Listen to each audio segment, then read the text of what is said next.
Will AI take over human beings? Welcome to Mark and Pete. Here's a thought. Progress is where technology has succeeded, and smart artificial intelligence is a must. But when humans are superseded, it breaks the code of trust. Yes. Well, many experts have warned about the power of AI. And this is predicted to actually replace hundreds of millions of jobs throughout the world. Is that something that we should all be concerned about, or is it actually an opportunity? Now, interestingly, the AI godfather Geoffrey Hinton has actually said that there are many dangers of actually employing AI. And as far as he's concerned, that whilst that AI may be seen to be very useful in certain industries, it doesn't hold the same level of capability as a human brain. And in fact, many other leading technology evangelists, Elon Musk and Apple co-founder Steve Wozniak, were among those who signed up on a letter warning of the risks, saying that the race to develop AI systems is now out of control. Is that true? Well, Clergyman Pete, are you concerned about artificial intelligence and possibly being replaced by an algorithm? Well, I've been on the lookout for intelligence, artificial and otherwise. You don't get much of it around these days. No, just looking at this idea of AI, I'm reminded of the development of other technical breakthroughs with the development of technology. Every time there's a development, there are experts, prognosticators, futurists saying this will mean humans won't be required anymore. The jobs will be renewed. Now, sure, the jobs change, but the human beings end up always being required. If you remember the much predicted paperless office with the use of computers, in fact, more paper was required and more people than ever required to run the computers, data input being a very popular job.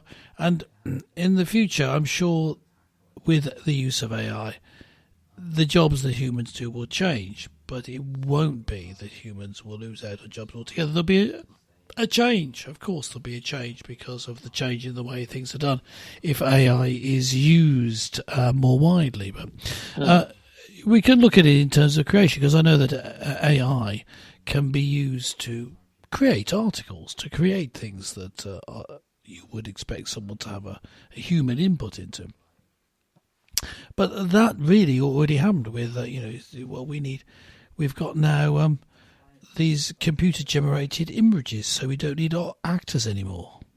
Actually, we need actors more than ever. We need to have actors to act out these scenes, and then they're animated on that actor's performance, and then you need the voice actor as well. So, in fact, you needed, if anything, more actors than ever. So, I'm just saying, just general experience over the years, the loss to human beings being required in careers generally just never happens. In fact, more are required.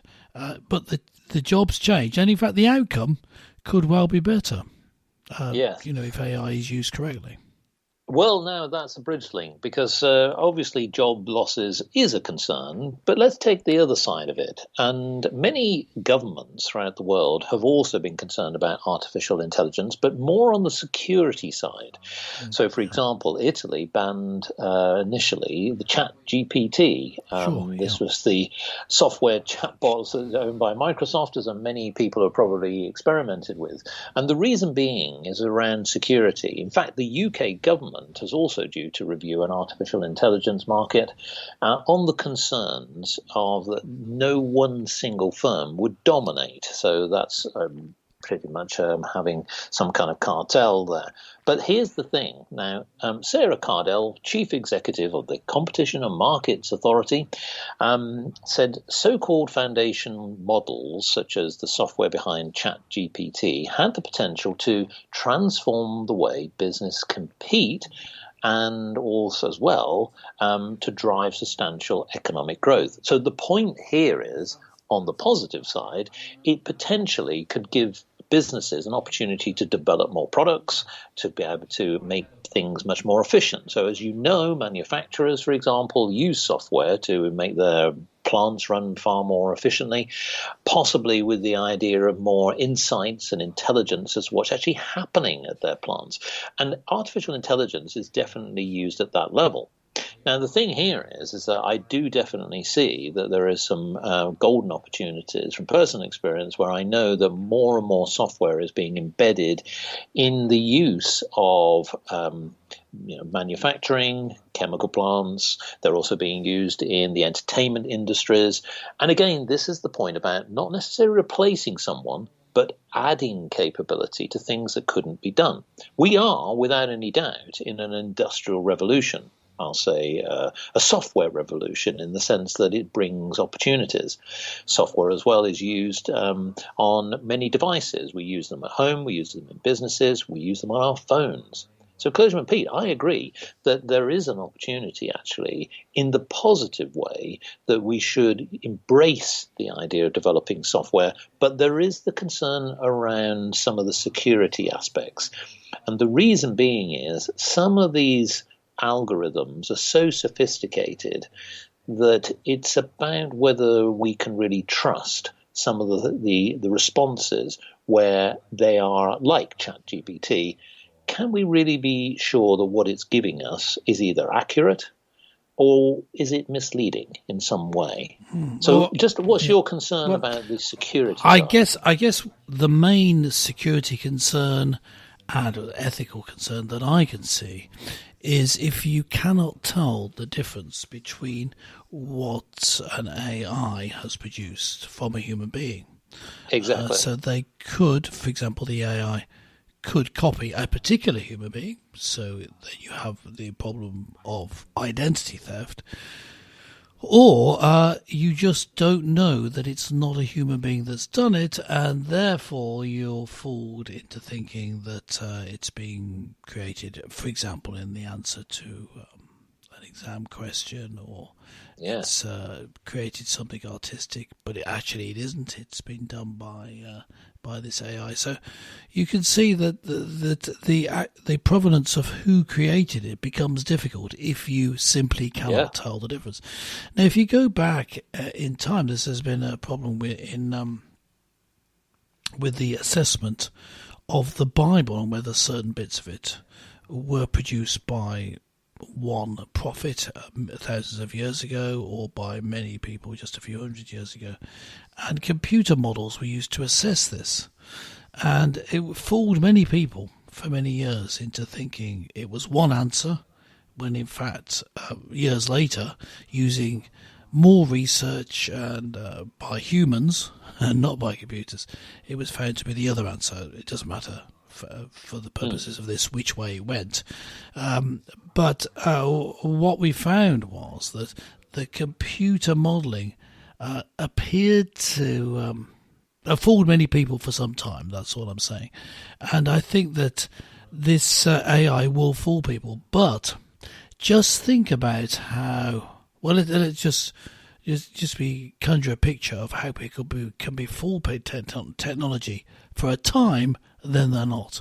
When the first films which were of a train were shown in a cinema, the first ever film moving picture shown in a cinema was of a train running towards the camera, and people ran out of the cinema because they thought the train was coming for them. These days, that flickering image, no one would have been fooled by it. And we have the computer-generated images and special effects that are on movies today. I just returned from watching one of these superhero movies with lots of special effects. It was very good, but I could tell which were special effects, which were CGI, which weren't, because I've watched so many of them. And I think as time goes on, we'll get used to AI, and humans will not be abandoned. And so I'm not so pessimistic about its long-term use. In the short term, I can see it causing problems. Well, indeed, and I think the one thing that is just to sort of close out on one side on the security thing is that certainly people are concerned that algorithms are sophisticated enough to sort of send you emails where you appear to be receiving something from a human being when it's actually an artificial bot or something like that. That's absolutely where you can't tell the difference, and there is a concern. And I think the regulation of this is key, and I think the United Kingdom is certainly taking the right approach to ensure not just the security, but also there is no one dominant source. But at the same time also, and we mentioned fleetingly about the concerns over students. Students have been using ChatGPT to sort of help them, to give them an edge in assessments and their assignments. Now, is that cheating? So that's another aspect of it, meaning that they're perhaps getting a little bit lazy in their due diligence and they're just relying on something like a ChatGPT. Should we be concerned there, or is it more a case? Just a humorous point. I used to work as a secondary school teacher, and I would think as a teacher, if people are going to use systems like ChatGPT to produce their homework, then the teacher should be able to use ChatGPT to market. And then neither of us need to be involved. Use AI to produce the homework and to market, or we could just step back and have a cup of tea and a biscuit.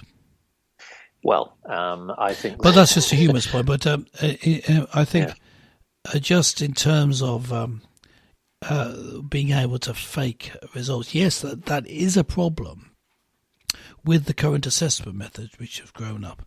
I think you need to, this may be a push, which I'd thought anyway, of returning to the traditional examination technique rather than relying too much on coursework.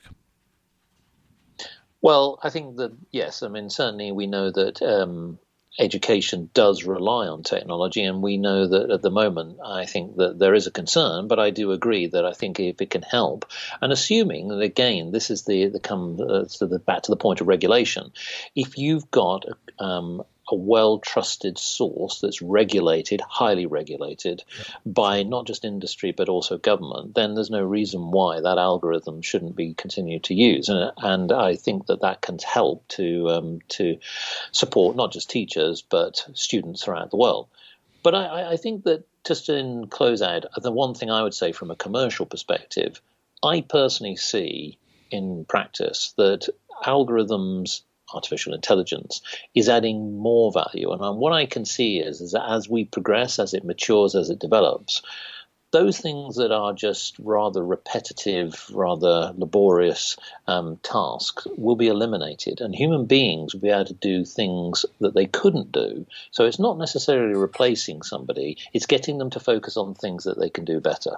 So actually, I see it in the positive light rather than the negative. Yes, I think that's right. I think we don't need to fear these things, even if they have the ability to develop themselves as these self-learning AI programs can do.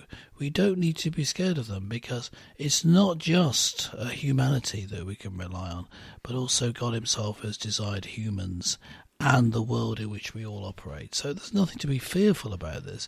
Of course, all technology needs to be carefully used, but in the end, we humans will thrive, as that because it's part of God's plan. Thanks very much for listening. Catch you next time here on another episode of Mark Compete, which of course will be, as usual, AI generated.